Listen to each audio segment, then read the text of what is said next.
manasik umroh tahun 2023 Masehi dan 1444 Hijriah yang akan disampaikan oleh Bapak Ustadz Dr. Sugiarto Sumijan. Kepada beliau kami silakan. Assalamualaikum warahmatullahi wabarakatuh. Alhamdulillahirabbil alamin. Wassalatu wassalamu ala sayyidina Muhammadin wa ala alihi wa sahbihi ajma'in. Amma ba'du. Yang saya hormati Pak Ustadz Abdul Khaliq, Ustadz Ahyadi Ainun, yang saya muliakan Pak Ferry Ridwan Mufti yang di belakang, pimpinan NRA cabang Surabaya yang saya muliakan, segenap manajemen NRA Group yang saya hormati, ibu-ibu dan bapak-bapak, saudara-saudara, adik-adik, anak-anak, calon tamu rumah Allah yang mudah-mudahan semuanya sehat walafiat, dimudahkan urusannya, dan senantiasa mendapatkan rahmat serta keberkahan dari Allah Subhanahu wa Ta'ala. Puji syukur kita persembahkan kehadirat Allah, salawat dan salam semoga Allah limpahkan kehadiran baginda Nabi Muhammad Sallallahu Alaihi Wasallam.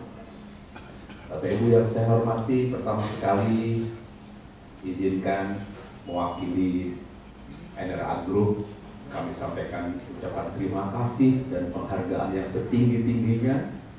Bapak Ibu sudah mempercayakan dan mengamanahkan perjalanan suci ini melalui NRA Group. Mohon dukungan, mohon support, mohon partisipasi. Mudah-mudahan kami bisa menunaikan amanah ini, kami bisa menjalankan secara profesional, kami berusaha mempersembahkan yang terbaik untuk Bapak Ibu, tamu-tamu Allah dan tamu-tamu Rasulullah SAW. Jika selama pelayanan barangkali dari mulai pendaftaran, kemudian komunikasi yang kadang-kadang terhambat, atau mungkin pelaksanaan manasik ini ada hal-hal yang kurang berkenan, mohon kiranya Bapak Ibu membukakan pintu maaf yang sebesar-besarnya. Karena kita mau berangkat tuh jadi tamu Allah. Jadi kalau bisa hilangkan segala hal yang akan merintangi itu. Di antaranya mungkin rasa nggak nyaman, rasa kesal, rasa apa, mohon dihilangkan ya. Kalau ada hal-hal yang sifatnya transaksional, muamalah, hablum minan nas, belum terselesaikan, diselesaikannya di kantor. Bisa sebelum berangkat atau nanti setelah pulang. Jangan sampai pada saat ibadah kita terganggu dengan hal-hal yang semacam itu ya. Baik Bapak Ibu, mohon izin saya mau bertanya, apakah Bapak Ibu sudah siap semuanya? Siap apa Pak? Sudah siap dipanggil Allah? Loh, kok Ibu malah ketawa? Ibu udah siap? Tapi nggak mau dipanggil Allah. Kalau saya sebut dipanggil Allah, yang terpikir apa Pak? Meninggal. Ibu yang mana tadi yang bilang meninggal? Mohon izin, ada 3 jenis panggilan Pak. Yang pertama yang sehari diulang 5 kali, biasanya dikumandangkan oleh muadzin. Muadzin itu artinya juru panggil. Azan itu artinya panggilan. Jadi ketika Allahu Akbar itu Allah memanggil melalui juru panggil yaitu muadzin. Ayatnya jelas, apalagi kalau Jumat kan, fas'au ila dzikrillah, tinggalkan semuanya, menujulah ke zikir pada Allah. Wadarul bai', tinggalkan itu perniagaan, bisnis, usaha, sawah ladang, tinggalkan. Fas'au ila dzikrillah, wadarul bai', tinggalkan semua. Nanti Bapak akan saksikan di sana. Begitu komandan azan, itu kios-kios, bagalah-bagalah, semua toko-toko tutup Pak di sana.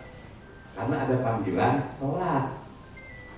Ada panggilan yang kedua yang Bapak Ibu mau lakukan, ini panggilan ke Baitullah, betul itu. Ayatnya juga wa'adzim fin nasi bil haji ya'tuka rijalan wa 'ala kulli dhamiri yatina min kulli fajjin 'amiq. Shadaqallahu 'azim. Allah perintahkan kepada Nabi Allah Ibrahim, panggillah hambaku untuk berhaji ke Baitullah. Bapak Ibu, alhamdulillah termasuk yang terpanggil ini. Dan panggilan ini nggak ada hubungan dengan kekayaan, dengan kesolehan, tidak ada. Allah pilih. Banyak orang yang lebih kaya mungkin, tapi belum terpanggil. Bapak Ibu bersyukur, Bapak Ibu sudah terpanggil. Ya, makanya saya tanya, siap memenuhi panggilan Allah? Ada satu lagi panggilan memang. Setelah dipanggil suka diumumkan di menara masjid. Inna lillahi, inna ilaihi. Panggilan apa itu, Pak? Nah, untuk panggilan yang ketiga sudah siap. Justru yang ketiga yang harus siap. Yang pertama, yang kedua. Kadang-kadang kita sholat par, ya kan? Umrah bener gitu kan? Saya yakin ada beberapa yang umrah pengen sebelum COVID par. Tapi yang ketiga, idza jaa ajaluhum la yastakhiruna sa'atan wa la yastaqdimun. Kalau ajal sudah tiba, Pak, nggak bisa dipending. Bapak sehebat apapun, kalau Israel datang nggak boleh el pardeh, harus siap. Jadi tiga-tiganya kita harus siap itu ya. Walaupun mau izin tadi dari awal saya amati gitu ya, beberapa ini saya lihat ada yang usianya di atas saya ya. Tapi kalau soal panggilan yang ketiga kita nggak tahu, ya bisa jadi Bapak Ibu duluan, saya belakangan, atau saya belakangan Bapak Ibu. Bapak Ibu yang saya hormati, berikutnya syariah. Hari ini kita belajar manasik. Singkat, manasik itu nggak sampai setengah jam ya intinya. Tujuannya biar umroh kita sesuai dengan yang dicontohkan Rasul. Khudhu anni manasikakum. Ya, kata Nabi, ambillah manasikmu dariku. Makanya kita dibekali. Dan ini kewajiban travel, membekali manasik Bapak Ibu. Kemudian akhlak kita, akhlak kepada Allah maupun akhlak kepada sesama. Akhlak kepada Allah itu yang paling utama Bapak Ibu. Saya sampaikan dalam sebuah hadis qudsi, Allah berfirman melalui sabda Rasul, Ana inda dhanni abdi bi. Aku sebagaimana prasangka hambaku kepadaku. Sering sekali ada orang yang belum berangkat sudah berprasangka buruk kepada Allah. Apa contohnya? Pernah ada yang datang, saya, Pak Ustaz, kok saya takut mau berangkat umroh ya? Kenapa? Saya pernah dengar katanya kalau di sini suka mukul orang, nanti di sana, di sini suka nendang, nanti di sana. Pernah dengar itu? Yang mana Ustaz? Yang mana yang ngomong kayak gitu? Pak, sejauh yang saya pahami dalam Al-Asma'ul Husna, 99 asma Allah, tidak ada Allah Maha Pendendam itu, Pak, nggak ada. Saya khawatir kalau orang nakut-nakutin gitu pada nggak mau berangkat umroh. Justru yang saya pahami, Allah itu Ghafurur Rahim. Allah Maha Pengampun, Allah Maha Penyayang, Allah Maha Penerima Taubat, Tawwabur Rahim. Yang penting Bapak Ibu sebelum berangkat mohon ampun, taubat, ngakui kesalahannya. Jangan ada yang tutup-tutupi. Aku saja, ya Allah, saya pernah zalim pada orang, ya Allah. Saya pernah tinggalin sholat, ya Allah. Saya pernah tidak setia dengan pasangan. Akui dalam hati, akui, sehingga Allah menurunkan rahmatnya. Ya Allah, pernah masuk dalam perutku ini yang tidak halal, ya Allah. Akui sebelum berangkat. Kalau ada anak udah minta maaf sama orang tua, ada orang tua yang cewek. Nah, orang tua apalagi Allah. Tolong jangan bersuudzon pada Allah, berbaik sangkalah kepada Allah, husnuzon lah. Ada lagi bukan kepada Allah, pada sesamanya. Baru masuk masjid, naruh sendal, sudah langsung, aduh, jangan sendalku. Tadi siapa yang ngomong hilang tadi? Hilang beneran itu, dari doa itu sudah suudzon. Ya, saya ajari, hindari Bapak Ibu mengucapkan kalimat jangan-jangan yang ujungnya negatif ya, karena itu suudzon. Wah, ini jangan-jangan travelnya nggak profesional, dikabulkan. Jangan-jangan perkusi lah, jangan-jangan itu hilang semua. Ganti dengan kata mudah-mudahan. Mudah-mudahan saya nggak salah pilih travel. Mudah-mudahan saya ketemu ustadz yang ramah. Mudah-mudahan nanti ustadznya enak diajak ngobrol. Mudah-mudahan teman sekamar saya baik-baik. Udah doa semua. Itu akhlak. Nah, juga akhlak kepada sesama. Nah, Bapak Ibu mau nggak umrohnya ini menyenangkan? Oh, yang mau cuma dikit ya. Mau umrohnya ini asyik? Mau umrohnya itu enjoy? Menggembirakan? Mau aja, mau banget. Mau tipsnya Pak, biar umrohnya asyik? Ayo, ikutin saya. Innal hamda, sesungguhnya segala puji, segalanya harus dipuji. Itu maknanya Pak. Segalanya harus disyukuri. Kalau kita sudah memuji Allah, mensyukuri, yang remeh-temeh hilang.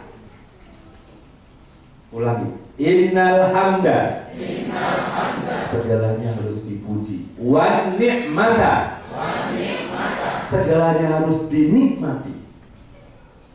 Apapun dinikmati. Apa itu? Ya Allah, terima kasih Kau sudah sampaikan aku ke sini. Ya Allah, betapa banyak orang-orang yang ingin ke sini belum Kau undang.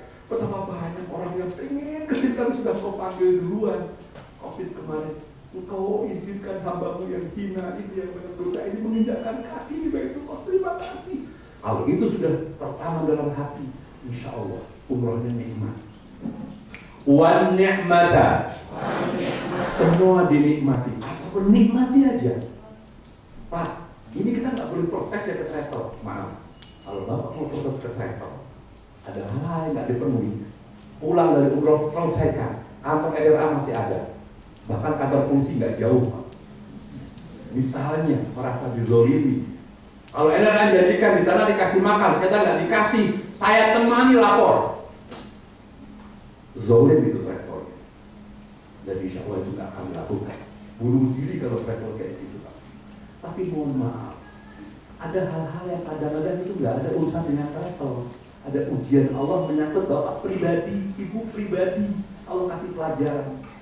Pernah ada jamaah Pak, dari mulai di airport Cengkareng masuk toilet ada kenang-kenangan pengunjung sebelumnya. Dia harus bersihkan. Di kamar mandi masuk gitu lagi. Pas sampai di hotel masuk gitu lagi. Emang yang tinggal itu NRA. Semua jemaah kopernya ketemu, dia nggak ketemu. Mohon izin, saya berangkat sekitar bulan Oktober lalu, Ustaz. Ada satu jamaah saya, seorang pejabat, kopernya nggak ketemu. Malah orangnya minta ampun. Udah keluar itu di WhatsApp group, ada WhatsApp group, maaf. Beliau nggak ikut manasik, makanya nggak tahu innal hamda, nggak tahu wan nikmata, marah-marah gini-gini. Walaupun akhirnya dihapus lagi chatnya. Kita datang, Pak, kenal dia luar biasa. Pak, sabar. Sabar apa? Sabar batasnya. Nah, biar ibadahnya mabrur. Nggak mabrur, nggak apa-apa saya. Setelah ketemu dia minta maaf, Ustaz, kemarin ngomong kayaknya bukan saya. Bapak Ibu lain sekali kalau marah, coba ambil cermin ya. Kadang-kadang ketika kita marah, diri kita dikuasai oleh kok siapanya lihat ke saya gitu. Ini amat ya. Nunjuk-nunjuk oleh setan dulu. Kalau kita marah dikuasai oleh innal hamda, semua disyukuri, wan nikmata, semua dinikmati. Saya pernah bawa jemaah Pak, laki-laki, semua pada botak, dia nggak mau botak. Sayang rambut saya. Begitu keluar dari hotel mau ke masjid, teplok, burung buas kotoran tepat di kepala dia. Jamaah ratusan orang, itu kenapa mulesnya burung bisa pas di atas kepala dia? Yang atau NRA bukan? Tapi untung dia ikut manasik. Begitu dia gini, innal hamda, untung onta nggak punya sayap kata dia. Untung cuma kira-kira itu mati aja. Nah, cerita soal tadi yang kopernya nggak ketemu, begitu hari keberapa kopernya ternyata masuk di kamar sebelahnya. Panitia salah nulis angka 4 mirip 9 Ustaz. Sama bel-bel dimasukin. Tetangga sebelah kamarnya karena merasa bukan miliknya, bukan lapor ke panitia, buat jemur handuk. Ketutupan namanya. Kita udah muter-muter, dia bilang, Ustaz, kamarku kelebihan koper. Karena baru bilang, Pak. Nggak ikut manasik dia ternyata. Dikira temennya, kopernya kok nggak ada. Salah nulis. Kan panitia bisa jadi salah, Pak. Angka 4, keliru 9. Angkanya Arab, 49 yang mirip misalnya kayak gitu. Dan seterusnya. Kalau itu terjadi, Bapak Ibu, makanya saya mohon nanti bawa koper cadangan, bawa baju cadangan di koper kecil. Ini sering terjadi, koper terlambat sampai karena harus dinomor sekian banyak jamaah, apalagi yang hotelnya sekian lantai dan kita mecah-mecah lantainya itu agak kesulitan. Tapi kalau ikut manasik ya enjoy aja ya. Innalhamdulillah. Bapak Ibu sudah terima ini semua? Sudah tahu teman sekamarnya? Sudah kenal? Siapa yang belum kenal teman sekamar? Angkat tangan. Angkat tangan yang belum kenal teman sekamar. Hari ini kenalan. Kalau enggak, problem besar. Saya pernah pagi-pagi di chat oleh jamaah, Ustaz, kenapa? Teman sekamar pengertian. Masuk kamar berempat. Biasanya beberapa kamar yang sekamar berempat itu bed aslinya cuma 2 atau mungkin maksimal 3. Berarti yang satunya atau yang 2-nya itu extra bed. Ukurannya beda. Udah tua-tua masuk kamar rebutan bed. Ada yang rebutan dekat kamar mandi. Ada yang pagi-pagi lapor, Ustaz, teman saya nggak pengertian, kenapa? Tadi malam saya nggak bisa tidur. Kenapa, Bu? Kerasa-kerasa beres-beres koper. Kerasa-kerasa lagi cari oleh-oleh. Suaminya masuk, mana saya belum pakai kerudung. Hati-hati. Yang kayak gini bukan urusan kami, Pak Bu. Kami bekali. Ini yang tadi bilang akhlak dengan sesama itu ini. Akhlak dengan sesama. Ada lagi, udah tahu temennya nahan pengen buang air, di kamar mandi dia sambil nyuci, nyanyi pula, nyuci sendiri. Adik ini semangat banget ya dia. Kelas berapa nak? Berarti kayak subhanallah. Udah beneran ini masuk ya. Ada lagi yang sekamar nggak tidur, kenapa? Sekamar berempat. Ini yang 2. Ini kalau tidur biasanya harus gelap. Yang 2, kalau gelap nggak bisa merem. Begitu lihat temennya nyalain lampu, dia matiin. Satu lagi, kok mati? Dia nyalain. Semalaman ngurusin Bapak Ibu yang biasa tidur gelap, nanti malam latihan terang ya. Karena waktu daftar KRA kan nggak perlu ditanya, suka gelap apa terang. Yang biasa gelap, kok temennya nyalain lampu, Bapak langsung dalam hati, innalhamdulillah, semuanya disyukuri, wan ni'mata, semuanya di. Maaf ini masih pagi ya, saya kasih intermezzo. Saya pernah bawa jamaah. Malam-malam saya pulang dari masjid itu jamaah sepuh ya laki-laki. Ada di lobi hotel Pak, di sofa. Orang Jawa, Mbah, kok di sini? Ya Ustaz, teman sekamar. Kenapa? AC, lampu. Iya, saya tadi terlambat dari masjid, masuk kamar belakangan, semua sudah tidur 3-3-nya. Saya mau merem susah. Kenapa? Ternyata temennya, Mbak, kan saya sudah bilang, Ustaz, aku udah innalhamdulillah. Udah innalhamdulillah wa ni'mata, nggak bisa merem-merem. Allah Akbar. Ustaz, punten minta tolong. Kenapa Mbak? Ustaz, boleh nggak saya numpang di kamar Ustaz aja, biar bisa tidur, kan besok mau ziarah gitu ya. Waktu itu di Madinah. Ya sudah, saya bawa ke kamar, teman-teman saya suruh ngalah ya. Salah satu teman saya yang sekarang karena saya mainin sudah almarhum ya, sekarang dari Madura tapi itu. Akhirnya apa? Saya persilahkan beliau tidur di kamar kami. Saya siapin tempat tidur, silahkan Mbah istirahat. Alhamdulillah nggak sampai 10 menit tidurnya nyenyak dan ngoroknya kenceng banget. Kami yang harus innalhamdulillah. Namanya ngorok kan mungkin karena lelah, jalan jauh dan orangnya gemuk, dia ngoroknya kenceng banget. Ya Allah, ini innalhamdulillah. Innalhamdulillah. Semuanya disyukuri. Wan ni'mata, semuanya dinikmati. Lagi antri prasmanan, Teman-teman kita dapat nasi, dapat sayur, dapat lauk, semua dapat. Pas kita lauknya apa yang diucapkan? Mas, lauknya habis. Innalhamdulillah.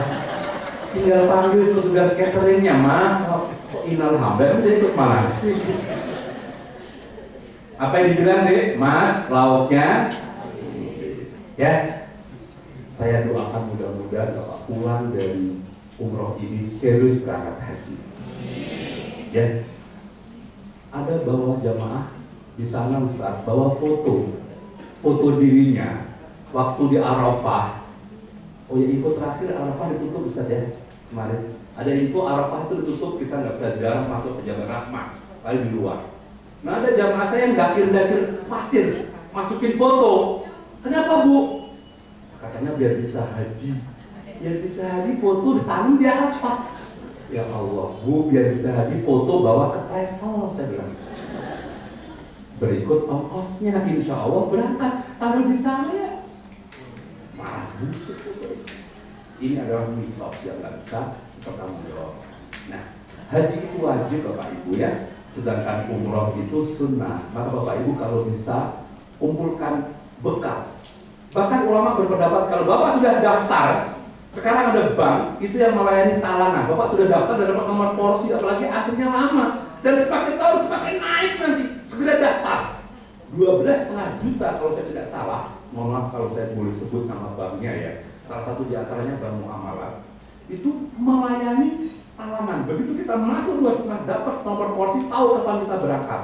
Kalaupun misalnya satu dan lain hal, karena uzur sudah tua atau sudah wafat kita nggak jadi berangkat, Bapak tercatat haji. Apa dasarnya? Suatu ketika ada sahabat yang datang ke Nabi pagi-pagi hari. Ya Rasulullah, ya Rasulullah, celaka aku ya Rasul, aku celaka. Kata Nabi, apa yang buat kamu celaka? Tadi malam aku nggak qiyamul lail, tadi malam aku nggak tahajud wahai Nabi. Ibu ada nggak suaminya yang pagi-pagi gitu? Bu, ada nggak yang pagi-pagi suaminya? Aduh ma, celaka, tadi malam aku nggak tahajud. Ada? Yang ada apa? Oh celaka, aku nggak tahu. Sekolah dari malam MU berapa ya? Apa yang buat kamu nggak tahajud? Aku lelah sampai subuh. Komandan azan bila membangunkanku dari lelapnya tidur. Nabi kemudian bersabda, niatul mu'min khairun min amalihi. Niat di situ bukan niat yang usolli atau nawaitu, bukan. Niat di situ al-azm. Sama dengan niat haji. Bapak sudah niat haji. Bukti niatnya apa? Store uang, ada tabungan hajinya.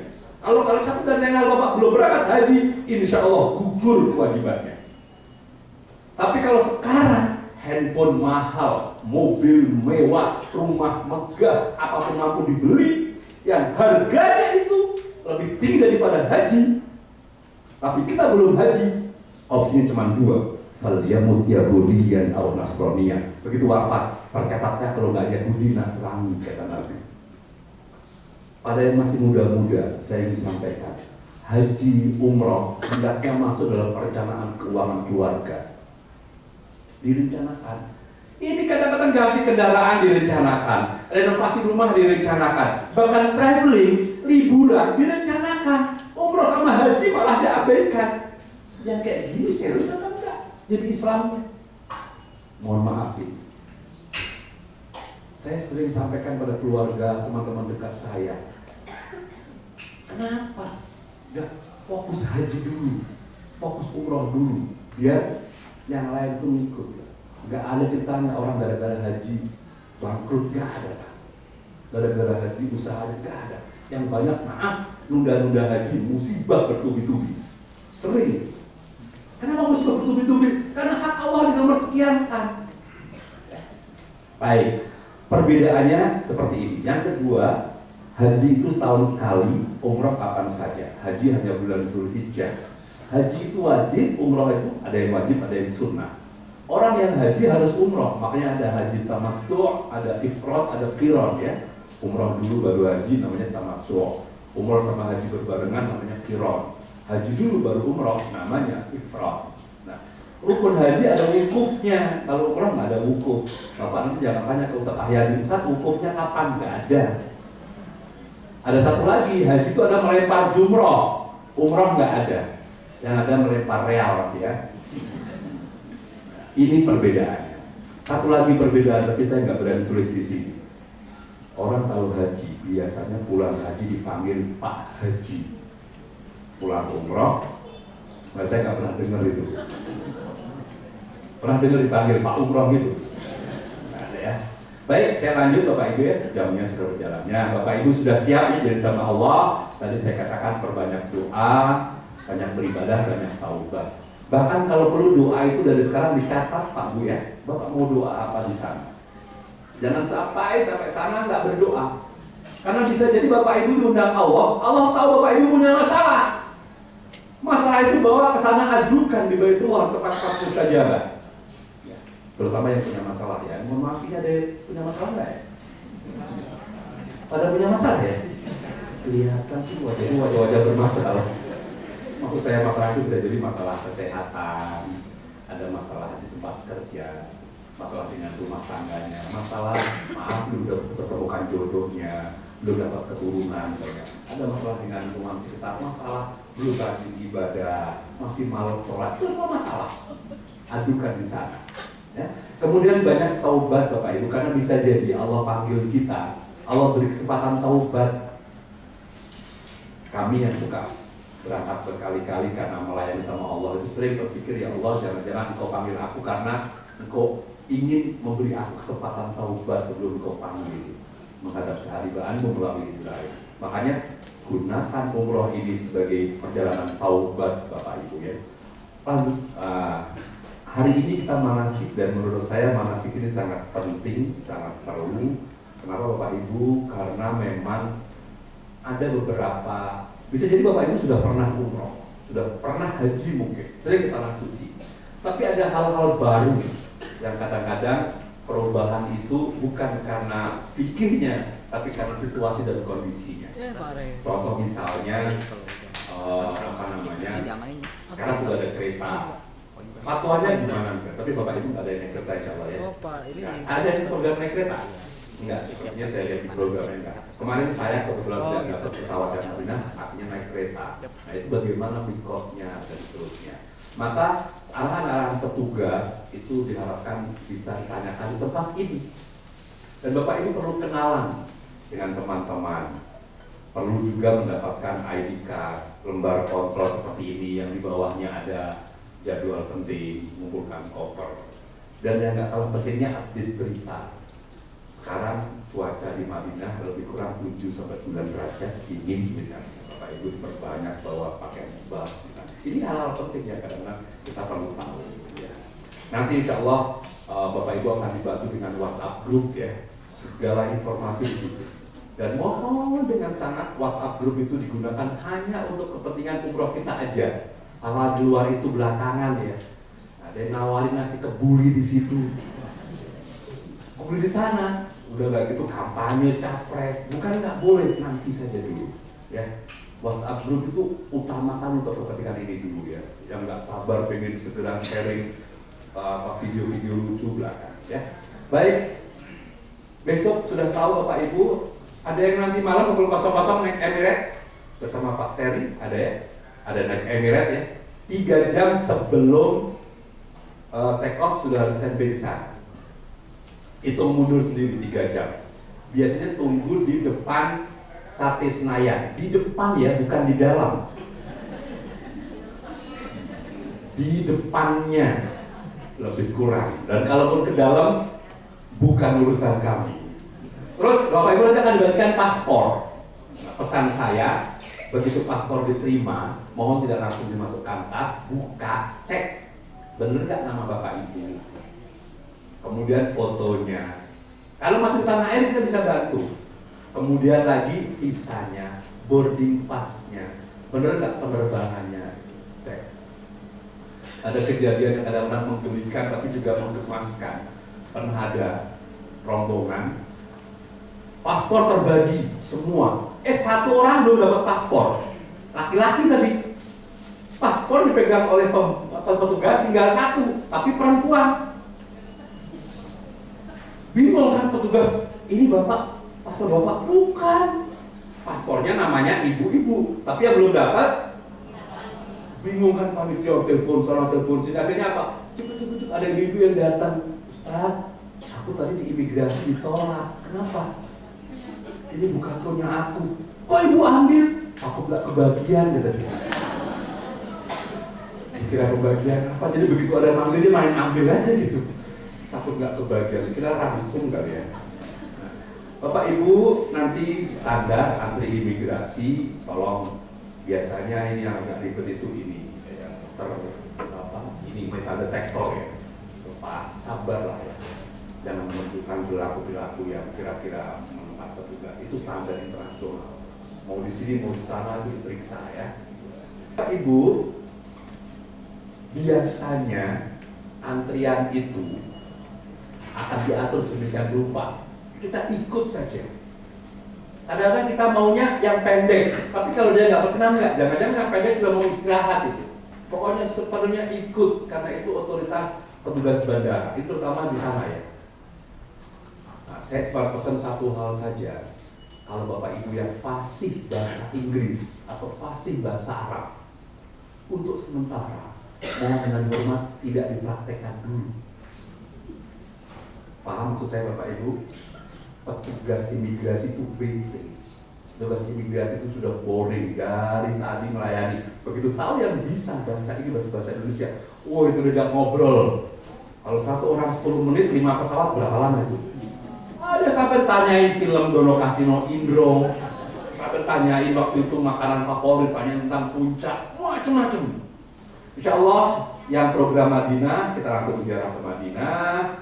Tujuannya untuk imam ajaran Rasul, man zarani fi mamati faka'annama zarani fi hayati. Siapa yang menziarahiku ketika aku sudah wafat, kata baginda Rasul, sebenarnya dia sama dengan menziarahiku ketika aku masih hidup.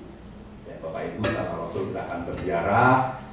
Dan untuk ziarah makam Rasul itu saat ini kita diatur oleh muasasah. Jadi ada tasrif namanya. Jamnya ditentukan, nggak bisa seperti dulu lagi. Nanti ngantri, pastikan ID card, dan Bapak Ibu mohon dengan hormat nanti hadir standby di lobi seperti yang diumumkan panitia. Anda nggak akan terulang lagi, ya. Kemudian selama di sana sholat 5 waktu, tidak nunggu dikoordinir. Jadi yang dikoordinir cuma ziarah, baik ziarah ke dalam maupun ziarah naik bis. Sholat 5 waktu jangan nunggu dikoordinir, nggak tunggu-tungguan. Begitu ada adzan langsung ke masjid. Kita lanjutkan. Nah nanti untuk ziarah ke tempat bersejarah ini naik bus Bapak Ibu ya. Itu tadi yang saya bilang. Kalau petugas mengatakan jam 7 kumpul, tolong kumpul. Biar nggak membuat yang lain dalam bus itu nunggu-nunggu. Kalau Bapak Ibu sudah pernah dan nggak ingin ikut, silahkan. Tapi lapor atau tulis di WhatsApp grup, Pak Ustadz saya atas nama ini karena sekian izin dan nggak ikut, saya mau ke Raudhah aja. Udah lapor. Pak Ustadz, punten saya lagi kurang sehat, saya hari ini di kamar aja gak ikut jalan. Lapor. Ini ada diumumkan jam 7 suruh kumpul. Ada yang on time jam 7 kurang sampai sarapannya dibawa ke bus. Tapi setengah 8 ada yang belum datang. Telepon di kamar gak diangkat, cari restoran gak ketemu, sampai jam 18:04 cukup datang bawa kentengan belanjaan. Udah gitu, Bu, ditunggu-tunggu. Ustadz, punten ya, aku nggak ikut deh. Kalau ini terjadi, apa yang diucapkan? Innal hamda. Wah, nikmat, udah enjoy aja Bu ya. Kita doain aja. Ya, silakan doakan. Didoakan biar sehat walafiat. Jangan doakan yang buruk ya. Baik Bapak Ibu, insya Allah pada hari ketiga atau hari keempat ya, kalau yang berangkat dengan GA960 ini pada hari ke-4, hari Selasa itu check out. Kalau berangkat bersama Ustadz Sidki, Ustadz Sidki akan membawa Bapak Ibu sama, insya Allah hari Senin ya. Oh, Rabu. Yang berangkat Sabtu, hari Rabu itu akan menuju ke, oh maaf, yang Sabtu dengan penerbangan 980 ada? Ada. Nah, berarti langsung ke Mekah Ustaz. langsung ke Mekah. Nah, mohon izin, yang langsung ke Mekah, tunjuk tangan yang langsung ke Mekah. Yang laki-laki pakaian ihramnya dikeluarkan. Sudah, tidak ada dimasukkan ke koper besar. Dan dipakainya di tanah air. Kalau bisa besok di airport dipakai bagian bawah. Atasnya boleh pakai jaket, boleh pakai pakaian batik, kita nggak apa-apa. Begitu menjelang ya lam-lam, nanti akan ada pengumuman. Beberapa saat lagi kita akan melintas ya lam-lam. Nanti akan padu niatnya di situ. Nah itu karena niat pertama kita harus ihram, Nah ihram ini harus dari miqat, ya. Untuk yang landing Jeddah dan langsung ke Mekah, ihramnya ya begitu ada di pesawat sebelum landing. Kalau yang ke Madinah nanti pada hari keempat, pada hari Selasa kalau nggak salah ya, itu baru mau menuju Mekah. Tata caranya sama dengan yang lain. Pertama, potong kuku, mandi, sunnah pakai wangi-wangian, tapi di badan. Berarti yang landing Jeddah kemudian ke Mekah, mulai Jumat malam, ya, atau Sabtu pagi sebelum berangkat sudah mandi, seperti mandi besar. Sunnah. Mandi ihram namanya. Nanti sholat sunnah ihramnya di airport saja. Begitu sudah niat, baik yang dari Yalamlam maupun dari Bir Ali atau Zulhulaifah yang mikot di sini, nanti larangan-larangan ini sama berlaku. Begitu sudah niat, kita sekarang latihan niat sama-sama ya. Bismillahirrahmanirrahim. Labbaik Allahumma umratan nawaitu al-umrata wa ahramtu biha lillahi ta'ala. Ini contoh niat, dan niat sesungguhnya dalam hati. Yang tadi itu melafazkan niat, hukumnya sunnah. Begitu sudah dilafazkan niat ini melintasi miqat, Bapak Ibu, semua larangan sudah berlaku. Ya,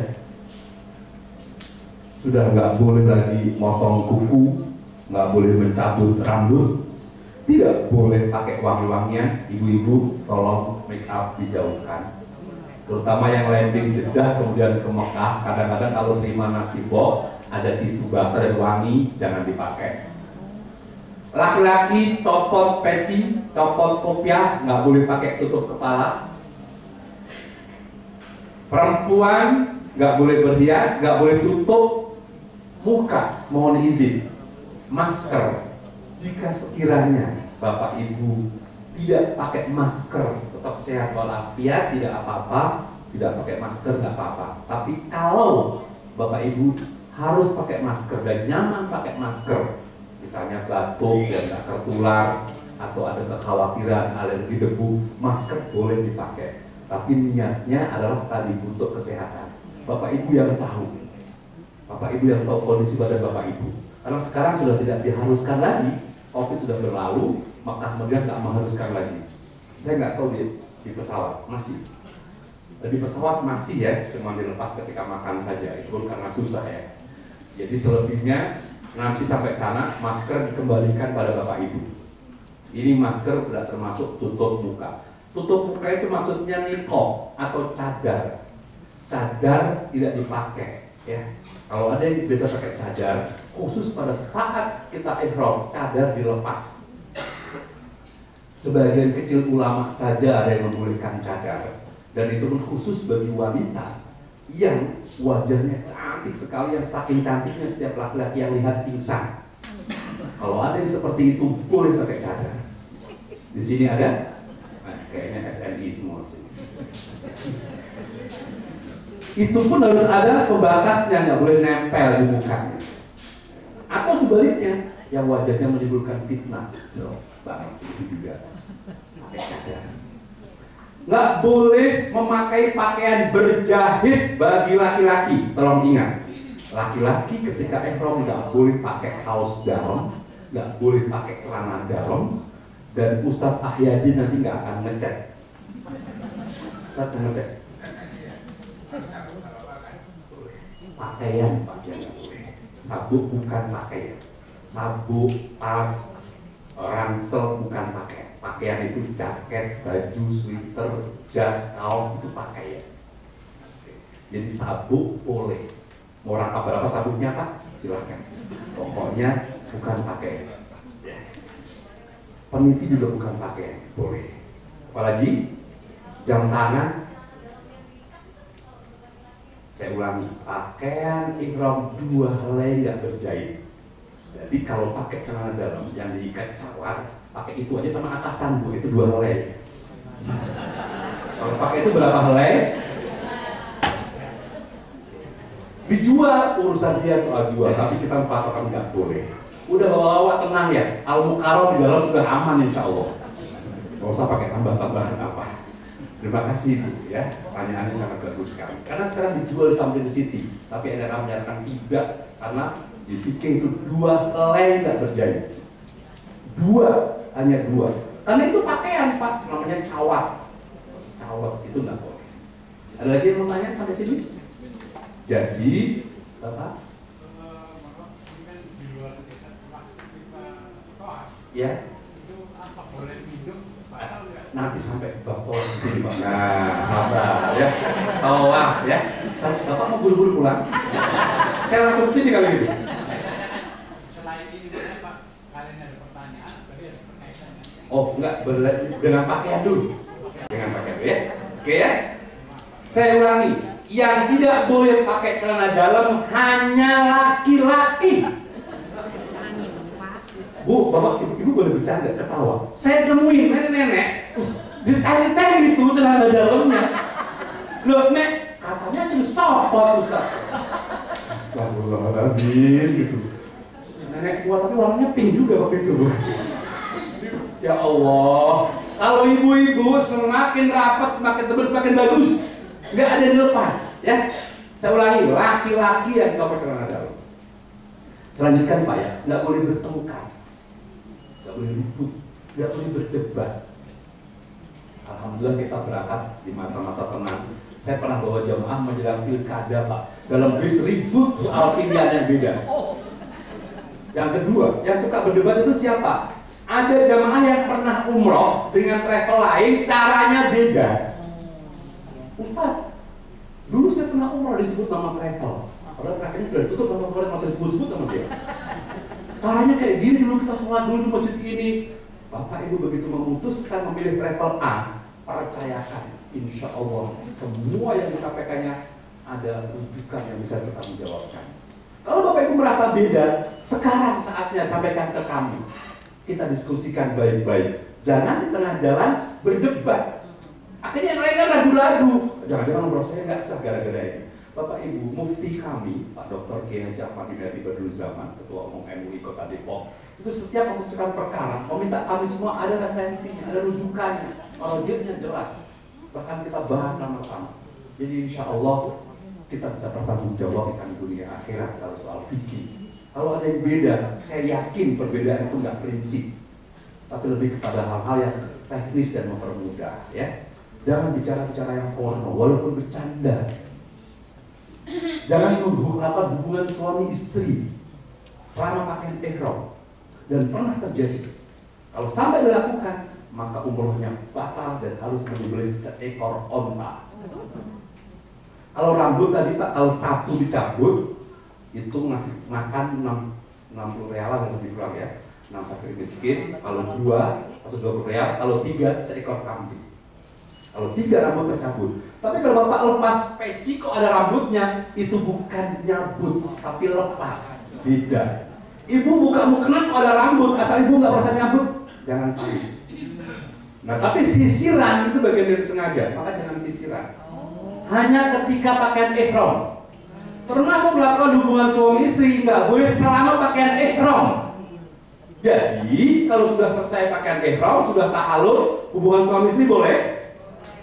Boleh, bahkan malah di Mekah tadi berkah kalau bisa ya. Tapi khusus yang sekamar berdua. Ustaz, saya bawa istri, tapi kamarnya di sana, dia berempat sama teman-temannya perempuan, saya di sini. Atur aja, yang 3 suruh beli kurma agak jauh di sini. Ini saya ajari Pak, asal timenya jelas, jangan balik sebelum zuhur ya. Bisa diatur itu ya. Bahkan dulu pada saat hajian karena 40 hari kewajiban biologis nggak ditunaikan itu ada yang kreatif, Ustaz. Ada yang bikin kamar dari tumpukan koper, Ustaz. Yang satu jagain gitu, nggak taunya ada pasangan muda yang semangat banget, kopernya roboh. Kemarin saya bawa jamaah, nggak ikut manasik, pasangan muda, suami istri. Dikiranya nggak boleh hubungan suami selama di sana. Selama di sana, pas kita lagi mau pulang, temennya kan di keramas terus. Kok keramas? Kan nggak boleh, kata Ustaz. Nggak boleh apa? Datang ke saya yang satu tadi tiap hari, bahkan sehari 3 kali kayak minum obat. Datang lagi, malah begitu dapat bed 1 minta 2, jadi kayak marahan. Oh, jadi boleh Ustaz? Ah, tahu gitu, gampang saya bilang. Umroh lagi, nggak harus lewat NRA saya bilang. Ini akibat nggak ikut manasik, nyesel dia. Padahal umrohnya gratis, kemarin berangkat ke kantornya ya. Nggak boleh mencabut tanaman, membunuh binatang. Itu sebenarnya dulu simbol binatang aja nggak boleh dibunuh. Ini kan dulu masuk Masjidil Haram itu bagian dari yang dijamin keamanan. Yang maksud binatang itu binatang buruan ya Pak ya. Kalau ada nyamuk ya jangan, katanya nggak boleh. Ya, kalau nyamuk ya dibunuh lah, semut ya dibunuh. Maksudnya binatang buruan, burung. Lanjut Pak, yang tadi udah nggak sabar, sekarang tawaf ya. Kita akan sampai di Mekah, biasanya Bapak Ibu akan diberikan waktu check-in hotel dulu, jangan khawatir. Check-in hotel. Kalau waktunya makan malam ya makan dulu. Makan, check-in hotel. Terutama yang dari Jeddah langsung ke Mekah, boleh ganti pakaian ihram. Ibu-ibu nanti pakaian ihramnya kan misalnya pakai batik di pesawat, menutup semua tubuh kecuali muka dan telapak tangan. Sampai di hotel, masuk kamar mandi pakai mukena putih boleh. Bapak mau ganti ihramnya juga tidak apa-apa. Yang penting jangan pakai pakaian berjahit. Masuk kamar mandi ganti. Kalau kita ragu, najis dan seterusnya. Tapi kalau nggak ragu, udah pakai aja. Baru masuk masjid kita lakukan tawaf. Nah, Bapak Ibu yang saya hormati, syarat sahnya tawaf itu pertama harus suci dari hadas. Bapak Ibu harus punya wudhu. Yang batal harus lapor. Yang haid nggak boleh tawaf, tunggu suci dulu. Yang kira-kira pas sampai sana itu siklus haidnya tiba dan melewati mikot harus niat, tapi tawafnya nunggu suci dulu. Harus nutup aurat, maka ibu-ibu sehelai rambut pun nggak boleh keluar karena rambut bagian dari aurat. Harus 7 putaran. Nanti ustadznya aja yang ngitung, Bapak Ibu mohon tidak ngerecokin.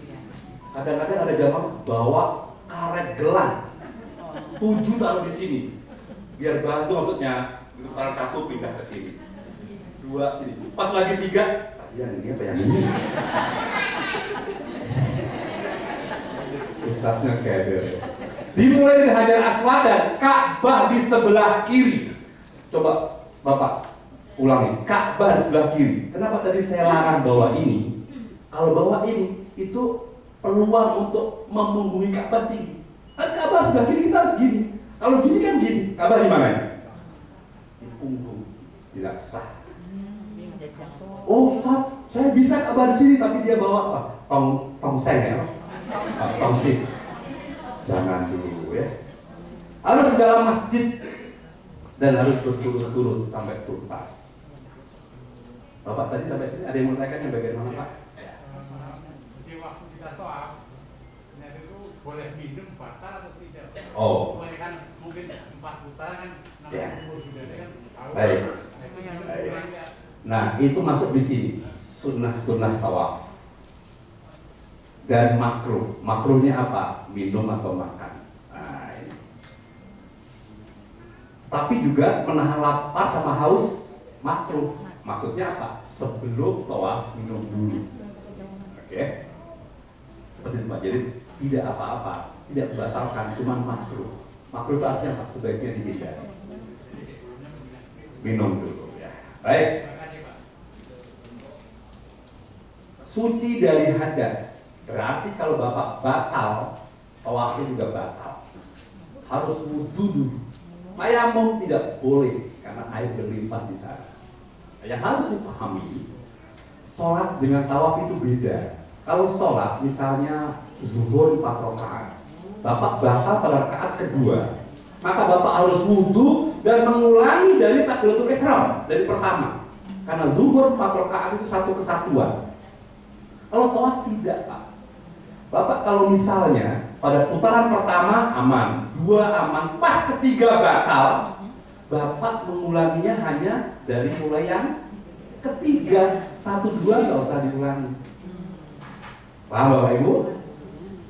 Pernah ada jamaah karena malu, bingung lapornya, ikut aja, padahal dia batal. Selesai tawaf baru lapor, Ustaz, kenapa? Aku tadi batal. Emang ibu ngapain? Buat mandi. Kok diem? Cuma dikit katanya. Tetap aja batal. Ya. Caranya kalau batal keluar putaran, tapi ini jarang sekali, sangat jarang karena tawaf itu sekitar setengah jam, 45 menitan maksimal. Sebelum masuk pastikan wudhu. Kecuali yang ragu-ragu, jangan-jangan saya batalin, jangan-jangan itu malah batal. Udah mantap aja. Nah, Ustaz, kalau bersentuhan dengan lain jenis yang bukan mahram gimana? Bapak Ibu, di antara kemudahan yang diberikan oleh agama kita adalah berbagai mazhab yang punya pendapat beda-beda. Ikhtilaf ummati rahmatun. Imam Syafi'i adalah imam yang berpendapat kalau bersentuhan itu batal. Tapi imam yang lain, misalnya Hambali dan Hanafi itu tidak, kecuali ada syahwat, kecuali ada langsung birahi.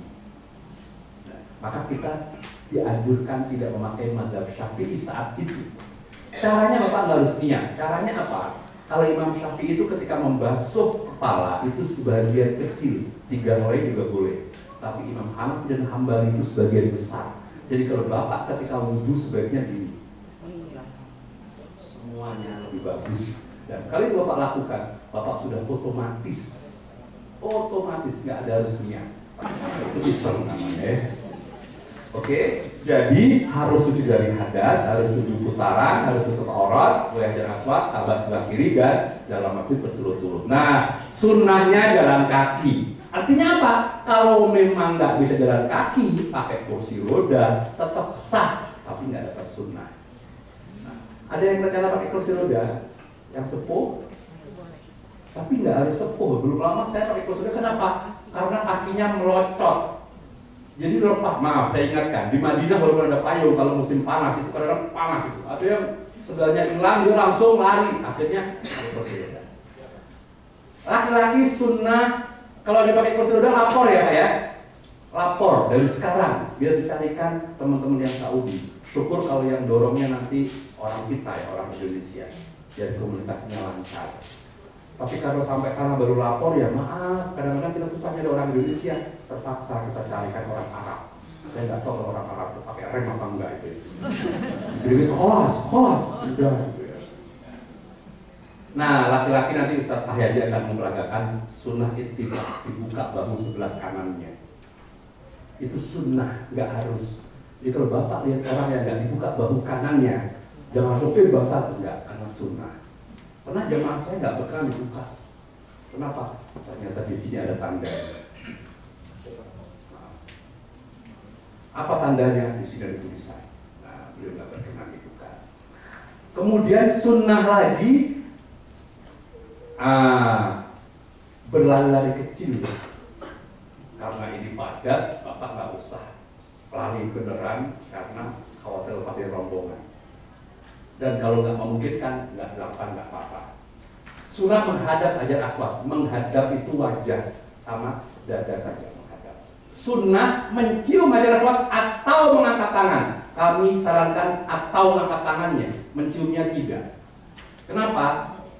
Hajar Aswad itu wangi. Kita pakai ihram nggak boleh nyentuh yang wangi. 2, dia ada lubangnya. Padahal kita harus keluar Ka'bah. Kalau kita masuk, tubuh kita masuk dalam Hajar Aswad. Yang ketiga, laki-laki sudah nggak pakai apa-apa.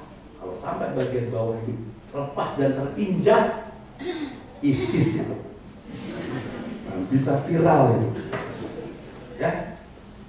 Tapi kan aku pengen nyium Hajar Aswad, Ustaz. Kalau pengen nyium Hajar Aswad, selesai dulu umrohnya. Nanti belakangan aja. Bapak boleh lihat di TV kan, hotelnya nggak jauh ya. Ada di Swiss Makom, ada di Convention ya. Itu kan nggak jauh. Lihat di TV, setel, Saudi Quran itu Bapak lihat live secara langsung Ka'bah. Bapak terus begitu lihat sepi, silahkan turun. Ternyata yang lihat 200.000 orang. Innal hamda. Lebih dekat Ka'bah, nanti ustaznya akan mandu. Dari putaran yang agak jauh, dekat, kayak lingkaran obat nyamuk bakar itu ya. Sunnah berdoa atau berzikir. Nah, Bapak Ibu sudah dapat buku doa? Sudah dibaca? Sudah hafal? Belum hafal? Sama kayak ustaznya. Dan nggak harus hafal. Yang penting doa. Bapak Ibu, mudah-mudahan nanti kami bisa memfasilitasi dengan meminjamkan earphone atau headset. Kami pinjamkan ya, bukan souvenir. Dipinjamkan. Kalau itu ada, Bapak cuma pakai, karena pakai Bluetooth ya. Hati-hati jangan dimain-mainkan, dia pakai frekuensi. Taruh, dengarkan ustadznya mandu, tirukan. Ustadz bilang, Subhanallah, Subhanallah, Alhamdulillah, Alhamdulillah. Kalau Ustadz bilang, aduh, kakinya keinjek ya. Kalau Ustadz ditirukan. Ya. Kalau alatnya nggak berfungsi, ini sering terjadi. Misalnya basah, atau kebetulan Bapak Ibu kebagian yang agak kresek-kresek, lepas, kantongin. Udah, innalhamdulillah. Ini rezeki. Nggak usah berisik, Ustadz punya aku gini. Kalau semua kayak gitu, Ustadz nggak konsen. Kantongin, Bapak Ibu baca doa sebisanya. Baca buku boleh. Ya, doa bahasa Indonesia juga boleh. Saya pernah punya jamaah itu malah dari awal nggak mau pakai headset. Dia udah pegang 7 lembar kertas kecil-kecil. Dan saya pikir isinya doanya bukan. Dari kiainya katanya. Lembar pertama terus angka 1. Bawahnya aku. Satu lagi 2 istriku. 3 anakku. 4 teman sekantorku.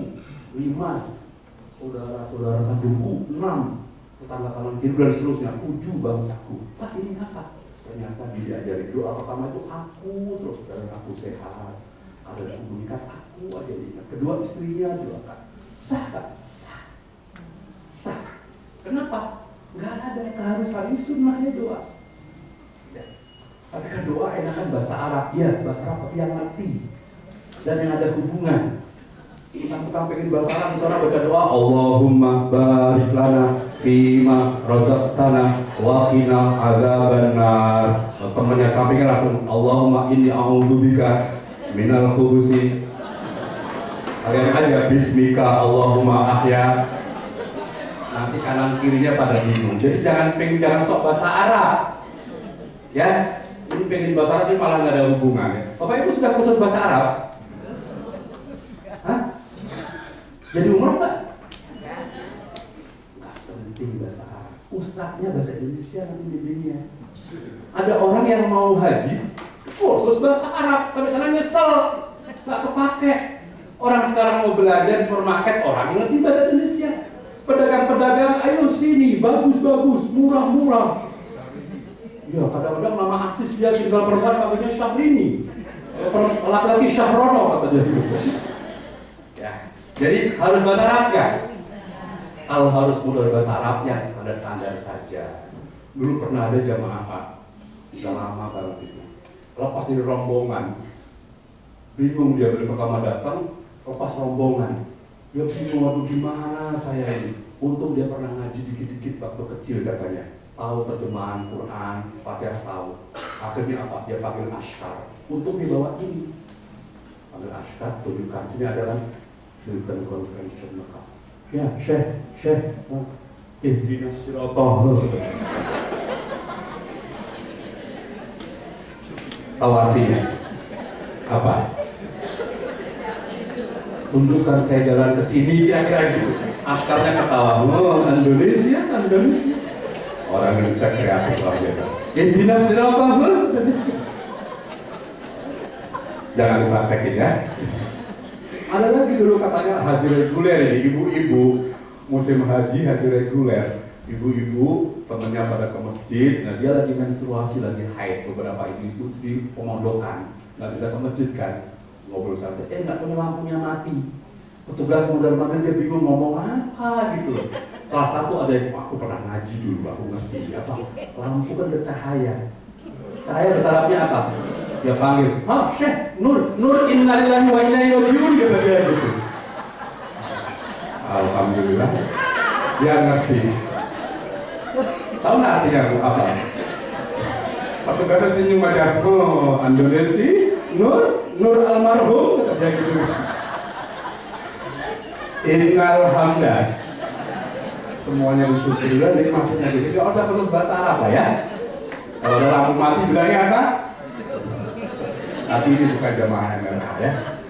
Baik Bapak Ibu, jadi doa itu jangan bikin pusing. Cuma ada satu doa, ini sunnah sekali, yaitu membaca doa satu jagat. Kapan itu? Ketika di sini Rukun Yamani, ini nggak ada lampunya ya. Rukun Yamani sampai Hajar Aswad. Nah itu sunnah membaca satu jagat. Bapak Ibu hafal doa satu jagat? Ayo sama-sama. Rabbana atina fid dunya hasanah wa fil akhirati hasanah wa qina adzabannar. Nah, sama Ustaz Ahyani ditambahin wa adkhilnal jannata ma'al abrar ya aziz ya ghafar ya rabbal alamin. Pak Ustaz punten, kalau misalnya ini alatnya rusak, aku cuma misalnya Robbana Atina. Kalau semua Robbana Atina boleh nggak? Boleh nggak? Putaran pertama Robbana Atina, kedua Robbana Atina, keempat sah nggak? Sah. Taat doa di tempat mustajab dan minum zam-zam. Bapak Ibu, karena ini cuaca dingin, hindari minum yang beres ya. Saya suka batuk. Ini yang paling kiri itu yang logonya waktu ya. Wir Mubarak itu yang nanti akan dibeli ya. Baik. Lanjut, selesai tawaf sa'i. Tawaf itu kalau lancar Pak sekitar ya 40 sampai 45 menitan lah ya. Maksimal dengan minum zam-zam sama itu 1 jam. Nah kalau sa'i itu beda lagi. Sa'i itu jalan dari Safa ke Marwah 7 kali, dimulai di Safa, berakhirnya di Marwah. Bedanya ini, Safa kayak gini posisinya, Marwah seperti ini, tapi kita nggak akan naik ke bukitnya. Sa'i itu beda dengan tawaf Pak. Kalau tawaf dari Hajar Aswad kembali lagi dihitung 1. Tapi kalau sa'i enggak, dari Safa ke Marwah 1, Marwah kembali ke Marwah, Marwah kembali Safa 2. Selalu Safa Marwah itu ganjil, Marwah Safa genap. Syaratnya juga beda Pak. Kalau tawaf harus suci, kalau sa'i boleh tidak suci. Karena suci dalam sa'i itu hanya sunnah saja. Artinya apa? Kalau Bapak Ibu selesai tawaf, pas di sa'i, pengen buang angin, silahkan. Yang penting minggir. Tapi kalau terpaksa buang angin, tetap nggak mempengaruhi keabsahan sa'i. Ya. Ada tempat yang kita sunnah lari-lari kecil, itu warna hijau yang ada di sana itu, di plafonnya itu kita sunnah lari-lari kecil yang laki-laki, tapi yang suka lari ngebut malah ibu-ibu. Rabbil fil warham, waktu yang laki-laki. Sunnah juga baca doa. Nanti pada saat sa'i baca doa ya, jangan baca Pancasila, nanti viral. Sunnah lagi ketika sa'i itu perbanyak doanya takbir, zikirnya takbir maaf, bukan doanya. Tapi kalau tawaf itu tasbih, Allahu Akbar, Allahu Akbar, jangan dilakukan. Karena ada majelis taklim mana bareng dulu, Allahu Akbar, Allahu Akbar, Allahu Akbar, Selasa Lebaran itu juga mengganggu yang lain. Udah khusyuk aja. Nah, hindari bicara yang nggak perlu nyakitin orang. Dan satu lagi, jangan lewat area tengah walaupun kosong, karena itu hanya untuk yang darurat ya. Orang yang sakit dan sekolah area tengah. Rata-rata Pak dari Safa Marwah sekitar 10 menit lebih kurang ya. Bisa 9, bisa 11 gitu. Rata-rata kayak gitu. Jadi 7 putaran sekitar 70 menitan. 1 jam lebih dikit lah ya. Kalau ustadznya masih muda, zamannya muda-muda semua, 1 jam kurang.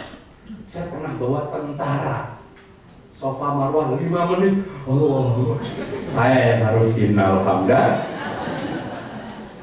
Tapi ini insya Allah enggak. Ibu-ibu yang jalannya agak pelan, mohon izin Ustaz aku di depan, itu aja. Jadi patokan ya, depan. Selesai sa'i sudah ibarat sholat, tahallul ini salamnya Pak, selesai. Mencukur rambut, atau menggunting sebagai bentuk menghalalkan larangan-larangan ihram, namanya tahallul. Minimal 3 helai. Ukurannya berapa senti nggak penting. Kalau nggak punya rambut, simbolik saja, nggak harus gunting kulitnya. Laki-laki sunnah dibotak. Nanti kita kalau Ustaz tunjukkan tempat botak ya. Berapa Ustaz ya? Ikut 10 ya. Kalau mau licin, rapi 15 real. Kalau agak lecet dikit 10 real. Mau digunting sendiri boleh, orang lain digunting juga nggak apa-apa. Tapi sebisa mungkin sebelum menggunting diri sendiri, lanjutkan orang lain dulu. Ibu-ibu hati-hati jangan buka aurat tempat ini karena tempat umum. Cukup tarik rambutnya aja, masukkan tangan suaminya ya ke bergok, mungkin 3-7 selesai. Kalau ada orang yang nggak dikenal yang nawari, kalau bapak ibu ragu-ragu nggak usah, kadang-kadang suka diminta. Tapi kalau bapak ibu ikhlas, pengen berkah juga boleh. Ini kan di Mekah emang ada orang jahat. Bukannya di Mekah tempat lahirnya Abu Bakar, Umar, Utsman, sahabat yang baik-baik. Betul. Di Mekah tempat lahirnya para sahabat yang soleh-soleh. Tapi Abu Jahal juga di sana lahirnya. Paham maksud saya? Ya, artinya kita perlu hati-hati. Baik, selesai Pak. Selesai tahallul, kembali ke hotel. Sudah boleh mandi, pakai sabun wangi. Laki-laki juga boleh pakai kaos, pakai baju yang dalam. Yang tadi sekamar berdua hanya dengan istrinya, sudah boleh dilanjutkan.